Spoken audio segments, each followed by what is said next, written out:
Good evening, everyone. I'm Kamen Entchev. It's Monday, so that means Coach Anderson addressed the media. Here's a quick injury update. The team still is not sure whether Michael Gordon will be available Saturday, but A-State's certain that Chris Humes is out for the season. So far, the Red Wolves are 1-2, and that's probably what most schedule makers predicted. Arkansas State was expected to beat Montana State and expected to lose to Tennessee and Miami. This Saturday's game is definitely more of a toss-up. Yeah, I think it's a great test of who we are. We knew we had to play perfectly the last 2 weeks to overcome some of the physical mismatches. This team's going to look a lot more like us in a lot of ways, and I know they're going to be prepared. So we need a packed house, we need a good crowd, we need a great day, we need to eliminate mistakes and continue to play hard, and we got to beat a really good football team.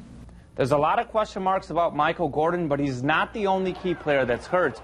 Utah State starting quarterback Chucky Keaton will not play Saturday following a knee injury, as you're going to see him in crutches right here. That's a bad injury there. A-State defensive coordinator Joe Coughlin addressed the media in a suit jacket today because he said his mom got on him about needing to dress up. If his mom is watching, I'm sure she's a happy woman right now. Here's Coach Coughlin on facing the Utah State offense. They give you a bunch of different pictures, a whole bunch of pictures, much more than what Miami or Tennessee, anybody we've played yet. When I say pictures, I'm talking about formations and how much they do. They do a bunch of stuff. So, we just got to make sure we're simple and we can get lined up. And Arkansas went through a tough season last year. No conference wins, no road wins, and Razorback fans certainly weren't happy. But Coach Bielema preaches patience. Bielema knew it would take some time. He knew it wouldn't be easy. And Arkansas certainly isn't back to being a powerhouse. But the Hogs did win their first road game under Coach Bielema with a 49-28 blowout of Texas Tech.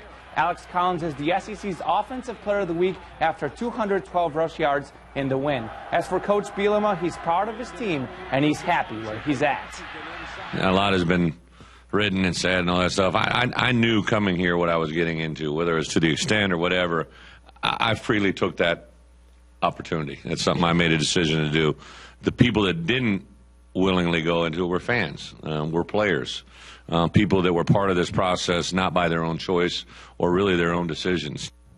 Moving to Preps football, you have plenty of time to vote for the sweetest play of the week. Here are your Week 2 nominees. We start with the game of the week as Reese Coates throws it deep and Tristan Privet pulls in the long touchdown catch. Pocahontas beats Perigold 33-12. There were plenty of big plays in the West Side Hoxie game. First, Cole Sears finds James Johnson for the touchdown as he beats the first half horn.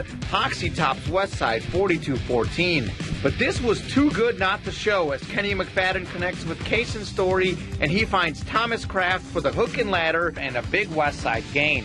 For our final play, we head to Gosnell as check out Carlos Blackman's fancy spin and he's off to the races for a 55-yard touchdown run. Gosnell beats Osceola 28-18. Head on over to KITA.com to vote. Polls close Tuesday at 8. We'll announce the winner that night on Region 8 News at 10.